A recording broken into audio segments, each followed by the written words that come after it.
Lesson 8.4, transforming quadratic functions. Transforming means that we're going to change a quadratic function from its original form. The original form of a quadratic function is called the quadratic parent function. F of x equals x squared, or that's the same as y equals x squared. This is your most basic quadratic function.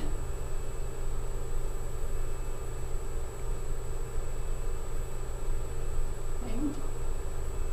When we graph the parent function, f of x equals x squared, we can see the axis of symmetry that goes through the vertex. The axis of symmetry is at x equals 0. I can see the vertex, which is the lowest point on this parabola, is at 0, 0. And how many zeros does it have? Remember, zeros is how many times does it intersect the x-axis?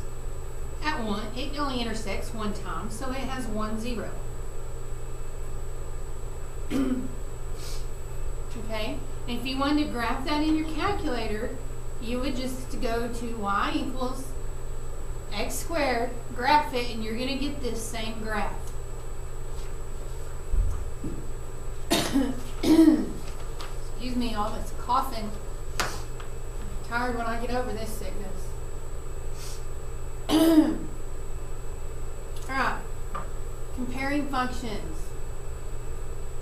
Here I have my parent function, which is f of x equals x squared. I want to compare these two functions to the parent function. Okay? So what does f of x and g of x have that's the same? Well, they have no b or c value, no b value, no c value.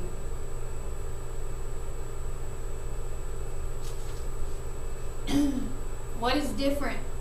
Remember, quadratic form is y equals ax squared plus bx plus c. Okay, I can see that what is different is the value of a.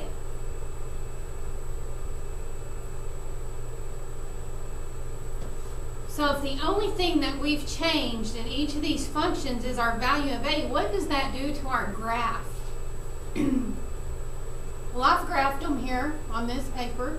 You can also graph these in your calculator and follow along. But when you graph your parent function, y equals x squared, or f of x equals x squared, here it is. F of x equals x squared is this green graph. Okay, that's your basic parent function. G of x, I'm going to do it in red. Okay, so here's my g of x graph.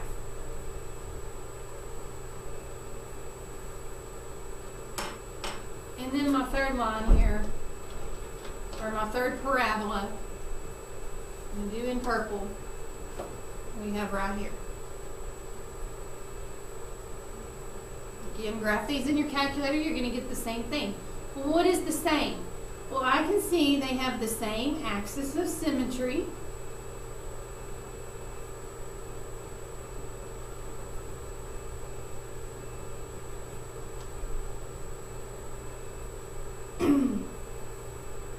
And I can see what's different is that h of x opens downward.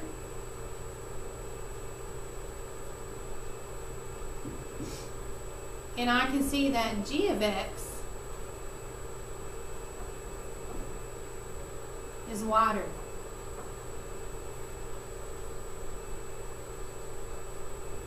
Okay. Now going back, let's review absolute value. Remember, absolute value is your distance from 0. Okay? So if I ask you, what is the absolute value of 5? You're going to count how far is it from 0, and you can tell me it's 5. What if I ask you what's the absolute value of negative 5? Well, you're going to count the distance from 0 And again, you're still going to get 5. Absolute value is always positive because distance can never be negative. So when we're comparing widths, like the size of a parabola, like is it wider or is it more narrow, what you'll want to remember is that if the absolute value of A is less than 1, or if it's a fraction, it's going to be y. But if the absolute value of A is greater than 1, it's going to be more narrow. Okay? Here, my absolute value of A, which was 1/2, that is less than 1, so it produced a wide parabola. Okay? So let's compare the widths of parabolas. We want to order these functions from narrowest to widest. Okay? What you could do is you could graph each of these in your calculator, which is what I probably would expect you to do on end of course.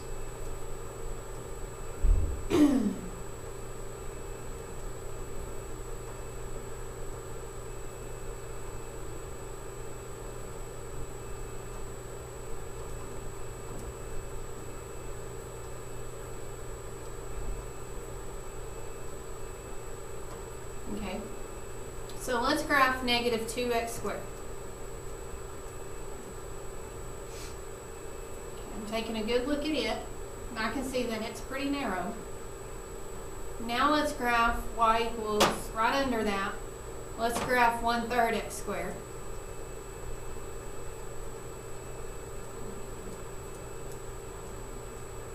And graph it, look at it, you can see that it's really wide.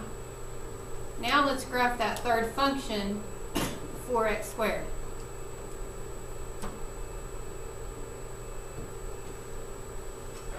The key is here, you have to remember which one you graphed first, and it was this bottom one.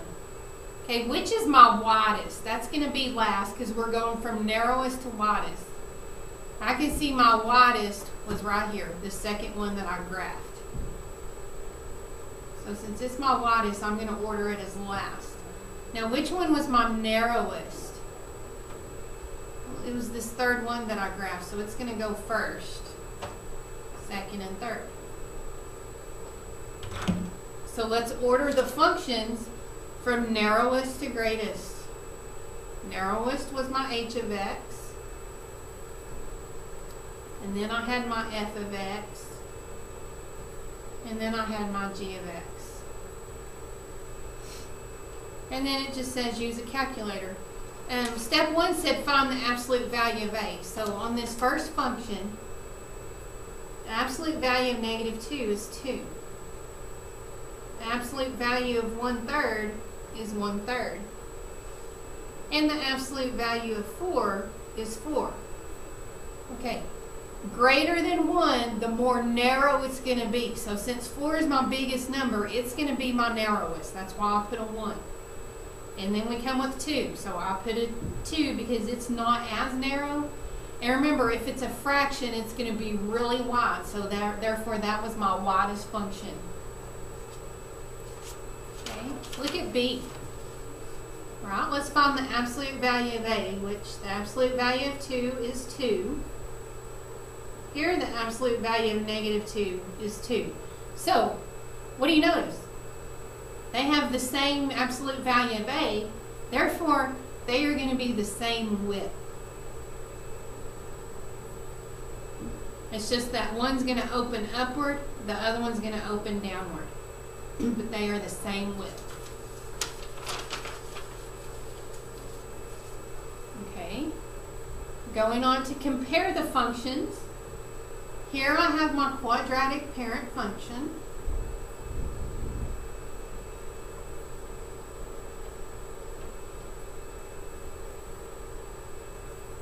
Okay. When you compare, you're always going to compare it to the parent function. So what do I notice that is different from g of x to f of x? I can see we have a c value now. Here we didn't. In h of x, I have a c value. So what's the same? A value is the same. What's different in these is the C values. Okay, so now let's graph these functions, and you can graph them in your calculator. I also have them right here on our notes. But my parent function is f of x equals x squared, which is this red graph. Okay. Parent function. Now let's compare the graph g of x equals x squared minus 4, which is this graph here. If we know the a value is the same, it doesn't get wider or more narrow, but what changes? We can see we went from a y-intercept of 0 down to a y-intercept of -4. So, in other words, it shifted down. That's all it did was shift down. Okay, now let's compare it to the h of x equals x squared plus 3, which is this graph right here. So my parent function to here. Again, the a value was the same, so it didn't get more narrow or wider. All it did was shift up 3 units. Okay, so what that tells me is that this c value, C tells you whether to shift up or down.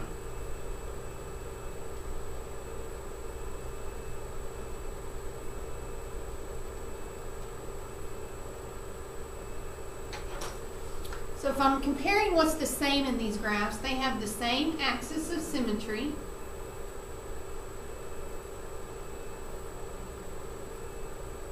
And same a value. What is different is the c values. In other words, what is different is the y-intercept.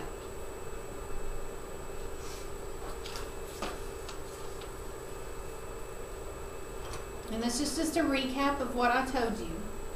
When you have x squared plus c, you have a c right here. This c tells you whether to shift up or down. If c is greater than 0, in other words, if c is positive, it shifts up. If c is less than 0 or negative, it's going to shift down. Okay? So here I have 2 more graphs for us to compare. This should say f of x equals x squared. Okay? Here is my parent function, f of x equals x squared. Okay? Here's the function g of x equals -1/3 x squared plus 2, right here. We're wanting to compare the g of x to the f of x. Well, what's different? I know that it opens downwards.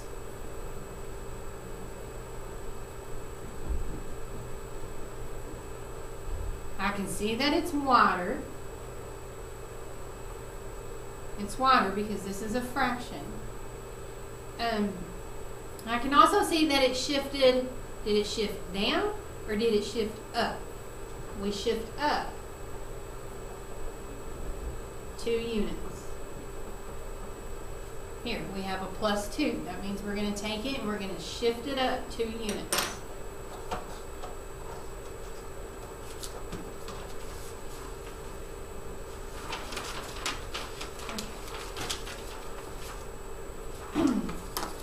Last example is on your app, Chapter 8, Lesson 4, at Example 3. The first thing you need to know before you work this is these notes right here. Talking about the height function. It's h of t equals -16 t squared plus c. That can be used to approximate the height h in feet above the ground of a falling object t seconds after it is dropped, from a height of c feet. So, here's your function. This is a height function.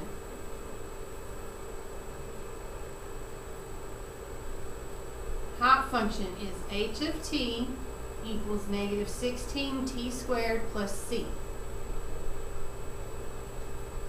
C is the original height. Okay? So if you're looking at example 3, let's read the problem and figure out what it wants us to find. It says 2 identical water balloons are dropped from different heights as shown in the diagram. And you can see your diagram. A says to write the 2 height functions and compare their graphs. Well, here's your height function. You know C is the original height. So our first function is going to be h of t equals negative 16t squared. And we started at an original height of 64 feet. Our second function is going to be negative 16t squared, and we started at an original height of 144.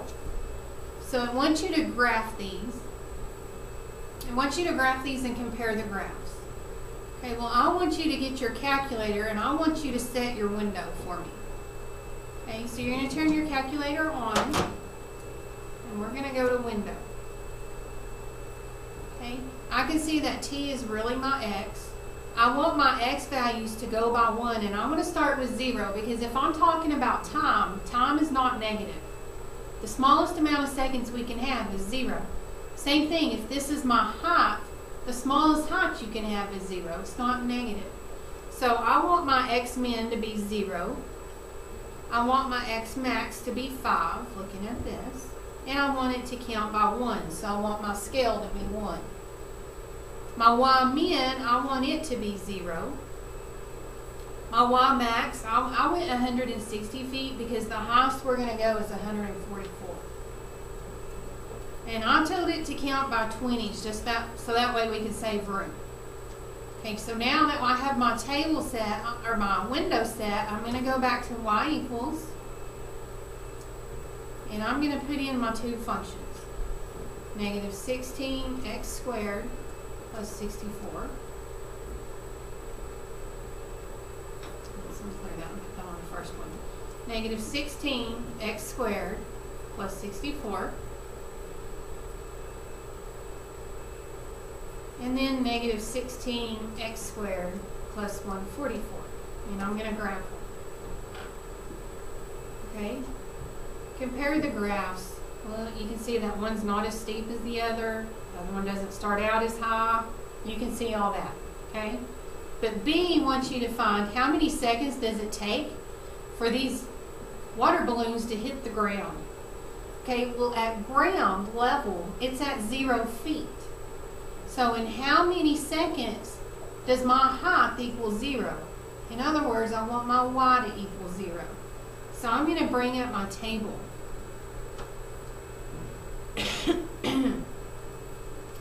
On my first graph, I can see that at 2 seconds, my height is 0. So I would put a point at 2, 0. And on the second one, I can see that at 3 seconds, my height is 0. Okay, then we would just graph those. So it takes 2 seconds and 3 seconds for those water balloons to hit the ground. And I guarantee you're going to have some problems just like this on your homework. And that's it for 8.4.